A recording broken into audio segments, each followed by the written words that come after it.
Hello class, good morning to all of you. आज आपको Hindi literature का चैप्टर नंबर टू पर निंदा। पर निंदा, पर माने दूसरों की, निंदा माने बुराई, पाठ पढ़ाया जाएगा। ये लेखक का इस पाठ में एक करारा व्यंग समाज के लिए रचा गया है। अब आप इसे पढ़ेंगे तो आप खुद भी समझेंगे। प्रस्तुत पाठ बरसाने लाल चतुर्वेदी द्वारा लिखित है। आपके लेखक हैं बरसाने लाल चतुर्वेदी। इस लेख के लेखक ने अलग अलग घटनाओं के माध्यम से समाज में फैली निंदा की प्रवृत्ति को व्यंग्यात्मक शैली में प्रस्तुत किया है। लेखक का मानना है कि निंदा की प्रवृत्ति व्यक्ति के दैनिक जीवन में इस प्रकार से प्रवेश कर गई है कि इससे कोई भी व्यक्ति अछूता नहीं रह गया है। कुछ लोग इस प्रवृत्ति को अपनी आदत बना लिए हैं, लेकिन यह दुष्प्रथा लाभकारी नहीं है। इसी अप्रिय चलन को लेखक मनोरंजक ढंग से इस पाठ में प्रस्तुत करना चाहते हैं। चलिए अब आगे पाठ की ओर चलते हैं और देखते हैं कि क्या कहते हैं। साहित्य शास्त्रियों ने रसों की संख्या 10 मानी है। समय बदल गया है, पुरानी मान्यताएं आउट ऑफ डेट होती जा रही हैं। एक साहित्य के विद्यार्थी से जब पूछा गया कि तुम्हें सबसे अच्छा रस कौन सा लगता है, तो उसने उत्तर दिया कि गन्ने का रस। अरे गन्ने का रस! अध्यापक महोदय साहित्य में इस नए रस का नाम सुनकर चुप हो गए। इसी प्रकार यदि मुझसे पूछा जाए कि मुझे कौन सा रस सर्वश्रेष्ठ लगता है, तो मैं तो कहूँगा निंदा रस। सच पूछिए तो अपना ये हाल है कि चाय न मिले, भोजन न मिले, सोने को न मिले, कोई नुकसान नहीं, किंतु यदि दूसरों की निंदा करने का सुअवसर प्राप्त न हो तो हमारा जीवन वीरान हो जाए। महंगाई के इस जमाने में यदि सबसे सस्ता एवं सरल मनोरंजन का कोई साधन बचा है तो वह है परनिंदा। तो आप समझ गए होंगे कि लेखक इसमें समाज के लिए किस तरह का व्यंग कस रहे हैं। क्या कहा? इनके लिए न किसी ऑडिटोरियम की आवश्यकता है और न ही किन्हीं अन्य उपकरणों की, न निमंत्रण पत्र छपवाने का झंझट, न सभा सोसाइटी बनाकर चुनाव करने की किल्लत, न मासिक चंदा। कम से कम बस एक श्रोता अवश्य होना चाहिए। आप निंदा रस का पूर्ण आनंद उठा सकते हैं। समय की इसमें कोई पाबंदी नहीं है। ताश के पत्ते नहीं हैं, आप ताश नहीं खेल सकते। कैरम बोर्ड ना हो तो आप कैरम नहीं खेल सकते। पर निंदा खेल में ऐसी कोई बाधा नहीं है। अर्थात कहने का मतलब है कि किसी भी साधन की कोई आवश्यकता नहीं है। अब खेल में राजा या रंक का भी कोई भेद नहीं माना जाता। पर निंदा के खेल को सभी खेल ही नहीं सकते, बल्कि खेलते हैं। सभी को अच्छा लगता है। पर निंदा मीठी रोटी है, जिधर से तोड़ी उधर से मीठी। सुनने वाला भी मग्न है और निंदा में रसलीन है। तो आप समझ गए होंगे कि जैसे कभी आपने देखा है आपने आस पड़ोस में कि जाड़े की नरम धूप है और कुछ महिलाएं बाहर कुर्सियां डालकर धूप लेने के बहाने बैठ जाती हैं। अब उसमें जो बातें छिड़ती हैं कि आप बस सुनते ही रह सकते हैं। कोई अपने घर की बहू की बुराई करता है तो बहुएं सास की बुराई करती हैं। किसी की सब्जी में नमक ज़्यादा हो जाता है तो किसी का दूध उबल जाता है, तो किसी के चावल जल जाते हैं। लेकिन निंदा करने में जो रस आता है कि वो भूल ही जाती हैं कि वो अपने पीछे क्या काम छोड़कर आई हैं। अब निंदा रस के उद्गम तथा विकास पर कोई शोध ग्रंथ देखने में नहीं आया। कहने का मतलब ये शुरुआत इसकी कहाँ से हुई, ऐसा कोई शोध ग्रंथ खोज जिसमें की गई हो, ऐसा कोई ग्रंथ देखने में नहीं आया। सुना है कि हाल ही में किसी ने विश्वविद्यालय द्वारा हिंदी साहित्य में निंदा रस शीर्षक में एक रूपरेखा प्रस्तुत की गई। जी हाँ, ये क्लास 12th का एक चैप्टर है निंदा रस, जो हरिशंकर परसाई जी के द्वारा लिखा गया है। इस रूपरेखा में वैदिक काल से इसकी परंपरा का संकेत मिलता है। वैदिक काल से क्यों कहा गया? इसलिए कि अगर कोई परनिंदा करने वाला ना होता तो आपको क्या लगता है कि जो बड़े बड़े राजा महाराजाओं के साथ युद्ध हुए क्या होने पाते? निंदा ही तो कारण थी। कबीरदास जी सैकड़ों वर्ष पुराने कवि हैं, संत थे। मुझे ऐसा प्रतीत होता है कि वे भी किसी निंदक के सताए हुए थे। उन्होंने लिखा कि निंदक नियरे राखिए आंगन कुटी छवाए, बिना पानी साबुन बिना निर्मल करे सुभाए। बात समझ में आई कि जो आलोचक हैं उनसे नाराज मत होइए, उनसे चिढ़िए नहीं। अरे वो तो आपके लिए बहुत अच्छे हैं जो आपको समाज में जीने योग्य बनाते हैं। किस प्रकार से कि निंदक नियरे राखिए, उन निंदक को अपने पास ही रखना चाहिए। आंगन कुटी छवाए, बल्कि अपने आंगन में ही निवास दे देना चाहिए, क्योंकि बिना पानी साबुन बिना, जिन्होंने बिना पानी बिना साबुन के हमारे स्वभाव को निर्मल कर देते हैं, कहने मतलब उसमें कमियां ढूंढकर हमारे दोषों को हमारे समक्ष प्रस्तुत करने का साहस भी रखते हैं। और तिनका कबहु न निंदिए जो पायंतर होए, और कबहु उड़ी आँखिन परे पीर घन। अब कबीरदास जी ने एक बात ये भी कही कि आपको निंदा नहीं करनी चाहिए, आपको निंदा नहीं करी। क्या कहा? तिनका कबहु न निंदिए। जो तिनका होता है ना, जो छोटी सी घास के जो तिनके उगाते हैं जमीन पर, तो उनके लिए भी कहा कि इनकी भी निंदा न मत करिए। क्यों न करिए? जो पायंतर हो, यदि पैरों के नीचे दब जाएं तो दब जाते हैं, तो ये कुछ नहीं बिगाड़ सकते। और कभी अगर उड़ करके आँखों में पड़ जाएं, कभी अगर ये उड़ करके नेत्रों में पड़ जाएं तो क्या हो? पीर घनेरी होए, तो ये बहुत अधिक पीड़ा दे देते हैं। तो बात समझ में आ गई ना? बस फिर तो रोने के सिवाय और कोई चारा नहीं बचता।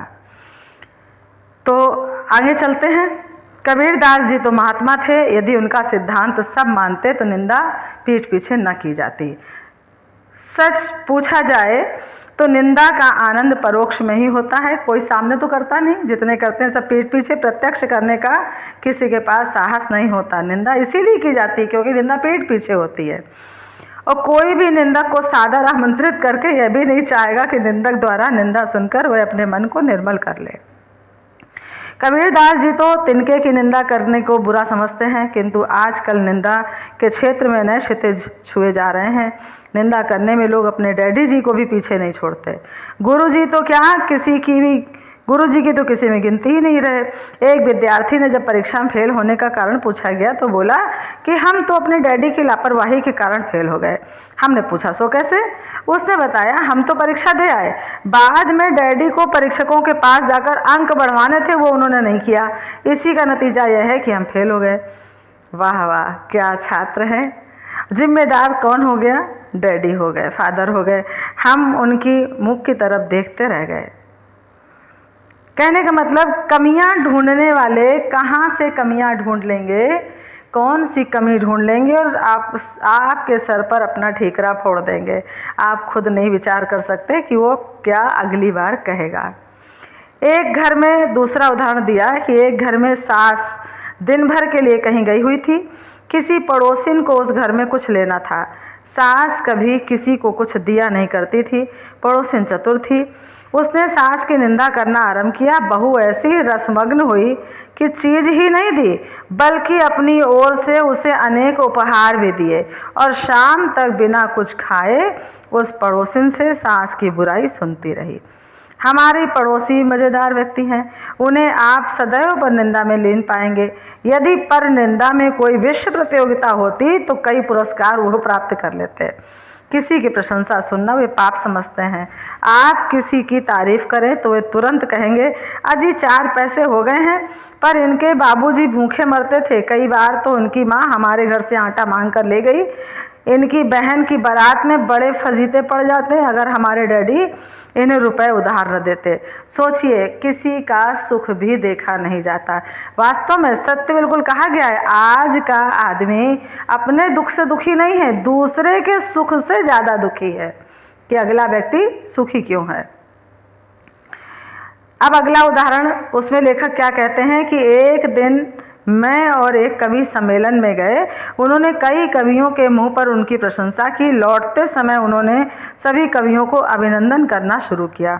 उनकी दृष्टि में कोई बनता था, किसी की आवाज़ रेंकने जैसी थी, किसी की सूरत पर 12 बज रहे थे, किसी ने किसी दूसरे कवि के भावों का अपहरण किया था। बहरहाल उन्होंने जमकर सबकी निंदा की। मैं अनुभव कर रहा था कि जिस समय वे वो निंदा करने में मगन थे, उन्हें ऐसा आनंद आ रहा था कि मानो बड़ी रकम की लॉटरी उनके नाम निकल आई हो। इतना मजे ले करके बोल रहे थे। उनकी बैठक एक प्रकार से परनिंदा की भवन थी। शाम को अन्य निवेदक भी वहां आ पधारते थे। एक संगीत समारोह के संयोजक उनकी बैठक में आए। मैं भी उस दिन वहीं था। वे संयोजक से बोले, भाई इस संसार में संयोजक दुर्लभ है। क्यों? फिर क्या कहा? धन्य है आप जो दूसरों के मनोरंजन के लिए ऐसा करते हैं। आप जबकि व्यक्ति अपने में ही सिमटता चला जा रहा है, आप एक अपवाद स्वरूप ही कहे जाएंगे। मैं अवश्य हाजिर रहूँगा और मेरे लायक कोई सेवा बताइए। उन्हें चाय पिलाई गई। ज्यों ही बैठक से बाहर निकले, फिर क्या था, कहने लगे, धंधा बना रखा है लोगों ने। इस संगीत के नाम पर सारे गामा भी नहीं जानते, लेकिन चल दिए संयोजक बनकर। ना कभी चंदे का हिसाब देते हैं। अजी उन्होंने तो कर्मों से अपनी हैसियत बनाई है। मैंने उन्हें टोका भी, भाई साहब उनके सामने तो आप इतनी तारीफ कर रहे थे, उनके जाते ही उन पर पिल पड़े। उन्होंने बड़े भोले मन से कहा, यार बुराई करने का मजा तो पीठ पीछे ही है। सामने तो मूर्ख किसी की बुराई करते हैं, जो हमारे कहने से क्या होता है, लोग मौज उड़ाएं और हम जबान भी से भी ना कहें। उस दिन मैंने अनुभव किया कि वे जब किसी की निंदा करते हैं तो तटस्थ भाव से ही करते हैं।